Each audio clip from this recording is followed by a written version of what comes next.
ఎలాంటి భయం లేదు. ఇక్కడ కేసీఆర్ గారిని ఎవరు నిందించినా, కేసీఆర్ గారి వైపు వేలెత్తి ఎవరు చూపించినా తెలంగాణ సమాజం, తెలంగాణ ప్రజలు తిప్పి కొట్టడానికి సిద్ధంగా ఉన్నారు.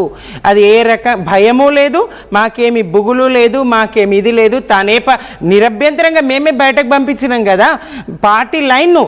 సరే, నేను ఈ సందర్భంగా ఈ మేడే నాడు శుభాకాంక్షలు, కార్మిక కర్షక ప్రపంచానికి శుభాకాంక్షలు తెలియజేస్తూ, గత మేడే నాడు కవిత గారు ప్రారంభించిండ్రండి బీఆర్ఎస్ లైన్ దాటే మొదటి అడుగు ఆనాడు పడింది. సామాజిక తెలంగాణ సాధ్యం కాలేదు అనేటువంటి మాటతో ప్రారంభించిండ్రు. తర్వాత మే 12 నాడు తెలంగాణ భవన్లో ప్రెస్ మీట్ పెట్టి మళ్ళీ అదే మాట నొక్కి వక్కానించిండ్రు చిట్చాట్లు. తర్వాత క్రమక్రమంగా వాయిస్ పెంచుతూ పార్టీ లైన్ దాటుతూ వస్తున్నారు. ఆ క్రమంలో మరి వద్దనుకొని పార్టీ లైన్ను అధిగమిస్తూ ఉన్నారు, పార్టీకి భిన్నంగా మాట్లాడుతూ ఉన్నారని బయటకు పంపించిన వాళ్ళ మాకేం భయం అండి?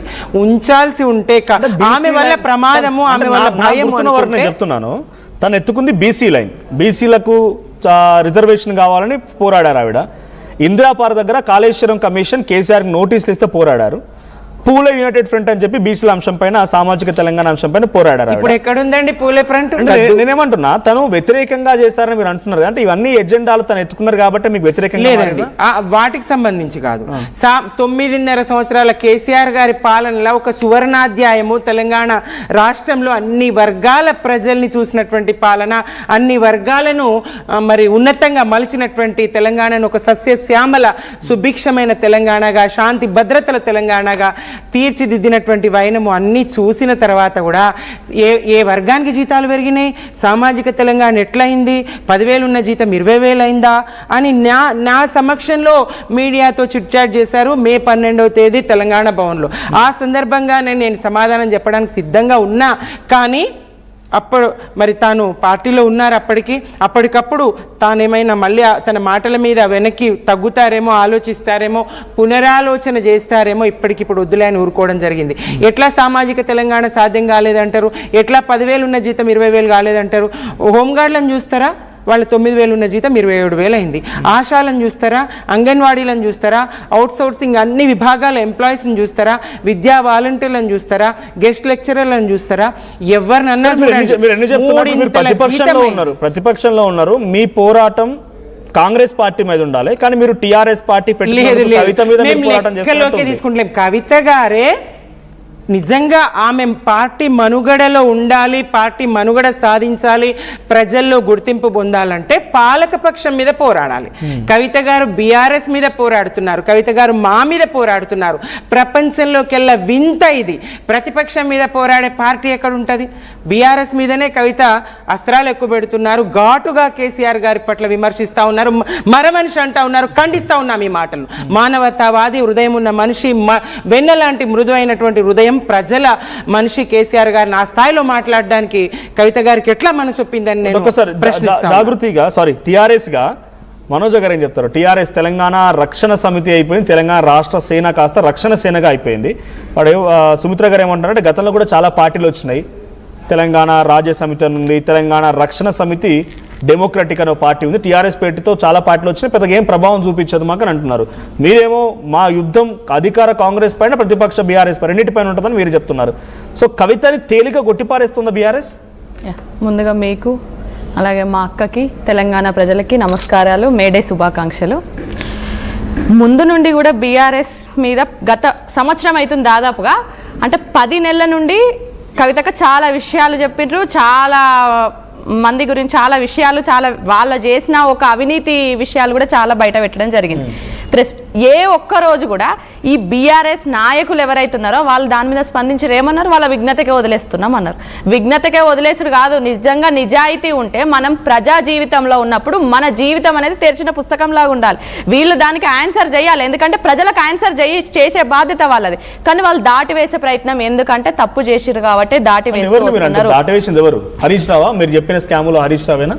డెఫినెట్ గా అక్క వాళ్ళ పేర్లే చెప్పింది కదా, వాళ్ళిద్దరు పేర్లు తీసుకొని చెప్పినప్పుడు వాళ్ళు దాటేసే ప్రయత్నం చేసిండ్రు. ఈరోజు పార్టీలు వస్తాయి పోతాయి అనంటే పార్టీలు వచ్చిపోయినట్టు ఈ టీఆర్ఎస్ పార్టీ వచ్చిపోదు. తెలంగాణ అస్తిత్వం కోసం ఆ రోజు టీఆర్ఎస్ ని ఈ ఉద్యమకారులం ఇంటి పార్టీ అనుకున్నాం. ఇప్పటికి కూడా ఊర్లలోకి వెళ్ళి ఒక పెద్దవని పిలిచి అడిగితే నువ్వు ఏ పార్టీకి ఓటేసినావు అంటే తెలంగాణ పార్టీకి ఓటేసినా అంటది. అంటే తెలంగాణ అస్తిత్వము, తెలంగాణ ఆత్మగౌరవము, తెలంగాణ భావజాలం ఏదైతే ఉందో టీఆర్ఎస్లో వాళ్ళు దాన్ని అక్కడ వదిలేసి వాళ్ళు బీఆర్ఎస్గా మారారు. వాళ్ళు వదిలేసిన దాన్ని మేము భుజానికి ఎత్తుకొని ముందుకు పోతున్నాం, మేము మా భుజాల మోస్తూ ముందుకు పోతున్నాం. వాళ్ళు వద్దనుకొని వాళ్ళు వదిలేసిర్రు.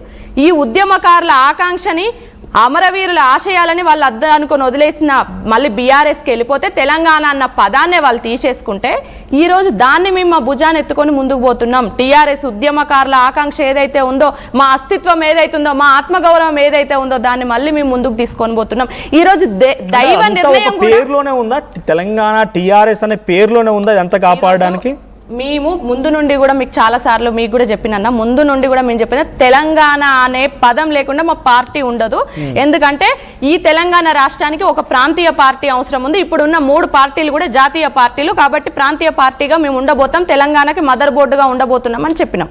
ఈ సందర్భంలో మేము ఈసీకి ఇచ్చిన దాంట్లో కూడా లిస్ట్ లో కూడా క్లియర్ గా ఉంటది. ఫస్ట్ తెలంగాణ ప్రజా జాగృతి, సెకండ్ తెలంగాణ జాగృతి, థర్డ్ మేము తెలంగాణ రక్షణ సేన పెట్టుకున్నాం. కానీ మేము ఇచ్చిన థర్డ్ పేరు ఈరోజు మాకు వచ్చింది అని అంటే, ఆ పార్టీ పేరు మాకు వచ్చిందంటే ఈరోజు దైవ నిర్ణయం మా వైపు ఉంది. దేవుడు కూడా ఈరోజు మమ్మల్ని ఆశీర్వదించి ఈరోజు మాకు టీఆర్ఎస్ అనేది ఇచ్చిండ్రు. ఆ రోజు కవితక్క గారికి క్లీన్ షీట్ వచ్చినప్పుడే అక్క చెప్పిండ్రు, ప్రకృతి సహకరిస్తుంది, దేవుడు సహకరిస్తుండు, అందుకే మనము పార్టీ పెట్టాలి అని ఒక అడుగు ముందుకేసినప్పుడు క్లీన్ షీట్ వచ్చింది అని. ఈ రోజు కూడా ఆ దైవ నిర్ణయమే కదా. నిన్న నరసింహస్వామి జయంతి సందర్భంగా ఆయన ఆశీస్సులతోని మాకు నిన్న ఆమోదం వచ్చింది. మాకు దేవుడు ఎక్కడైతే వీళ్ళు అస్తిత్వాన్ని వదిలేసిరో దాన్ని మమ్మల్ని భుజాన మోస్తూ ముందుకెళ్ళాలి. టీఆర్ఎస్ అనేటువంటిది గతంలో 10 ఏళ్లప్పుడు క్రితం ఉద్యమ సమయంలో చాలా కీలకంగా ఒక రాజకీయ పార్టీ వేదికను ఏర్పాటు చేసుకొని కేసీఆర్ ముందుకు పోయారు. అదృష్టమో దురదృష్టమో ఆయన తెలంగాణ ప్రజలు అవకాశం ఇచ్చారు. 2014లో ముఖ్యమంత్రి అయిన తర్వాత మరోసారి ముఖ్యమంత్రి, రెండు సార్లు ఆయన ముఖ్యమంత్రిగా చేశారు. సో ఇక్కడ టీఆర్ఎస్ అనేది అప్పుడు ఒక అస్తిత్వము, ఒక ఆందోళన, ఒక ఉద్యమం అవన్నీ గుర్తుకొచ్చేవి.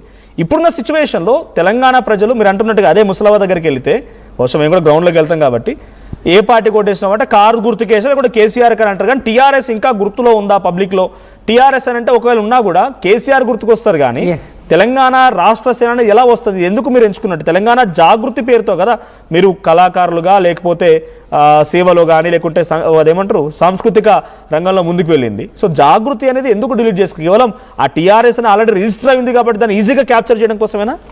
మేము జాగృతిని ఎక్కడ కూడా డిలీట్ చేసుకోలేదు, జాగృతిని ఎక్కడ మేము పక్కన పెట్టలేదు. ఫస్ట్ 2 ప్రాధాన్యత మీకు ఇంకా చెప్పాల్సిన విషయం ఏంటంటే, లారీల కొద్దీ మా స్టాక్ అంతా మేము తెలంగాణ ప్రజా జాగృతి, మా కండవాలు కానివ్వండి, మా జెండాలు కానివ్వండి, మా రిటర్న్ ప్రోగ్రామ్ యాక్చువల్గా 23rd రోజు మాకు ఈసీ నుండి పర్మిషన్ లెటర్, మాకు ఆమోదం లెటర్ రావాల్సింది ఉంది. 25th మేము భారీ పెద్ద ఎత్తున అనౌన్స్మెంట్ పెట్టుకున్నాం. కానీ మాకు ఆ రోజు మేము అనుకున్న రోజు రానందున మేము రిటర్న్లో మా అక్కగారి ర్యాలీ రిటర్న్లో కూడా మేము జెండా గద్దెలు కట్టుకొని మా ప్రజా జాగృతి జెండా ఆవిష్కరణ చేసుకోవాల్సింది. కొన్ని వేల మా కండవాలు కానివ్వండి, జెండాలు కానివ్వండి మేము తెలంగాణ ప్రజా జాగృతి మీద పెట్టుకున్నాం మేము. అది మాకు ఆ రోజు 23rd రోజు రాలేదు, అది రావట్లేదు అని తెలిసినప్పుడు మేము మళ్ళీ వేరే పేరు టీఆర్ఎస్గా పెట్టుకోవడం జరిగింది. ఇప్పుడు మేము అడిగింది తెలంగాణ ప్రజా జాగృతియే కావాలి అనుకుని ఫస్ట్ ప్రియారిటీ, సెకండ్ ప్రియారిటీ కూడా ఇచ్చుకున్నాం. దైవ నిర్ణయం కదా, ఈరోజు దేవుడు కోరుకున్నట్టు ఈరోజు మాకు రాసి పెట్టుంది. ఉద్యమకారులు మేము ఎక్కడైతే మా అస్తిత్వాన్ని కోల్పోయినామో మళ్ళీ కోల్పోయిన చోటనే మాకు తెచ్చుకునే అవకాశాన్ని మాకు దేవుడు కల్పించిండు అని మేము అనుకుంటున్నాం. తెలంగాణ పబ్లిక్ గా మాకేం తెలుసు అంటే, తను చిట్చాట్ పెట్టేంత వరకు తెలంగాణ ప్రజా జాగృతి, తెలంగాణ జాగృతి సమితి ఇలాంటి పదాల వరకే ఉండేది. చిట్చాట్ తర్వాత నుంచి మరి తన మదిలో ఎటువంటి ఆలోచన కలిగిందో, లేకుంటే కేసీఆర్ బీఆర్ఎస్ పాయింట్ నుంచి కౌంటర్ అటాక్లు రావడంతో ఎలా ఆలోచన కలిగిందో, లేకపోతే కేటీఆర్ ఒక ప్రెస్ మీట్లో మాట్లాడుకొచ్చారు ఆయన అదే ఒక సమావేశంలో, టీఆర్ఎస్గా ఉన్నప్పుడే బాగుండేది, టీఆర్ఎస్ ప్రభుత్వం వచ్చిందని చెప్పి. సో దాన్ని క్యాప్చర్ చేయడం కోసమే చిట్చాట్ తర్వాతనే తన ఆలోచన మార్చుకున్నారు. బహుశా మీకు కూడా చెప్పలేదేమో తెలంగాణ రాష్ట్ర సేన రక్షణ సేన నాయకులుగా.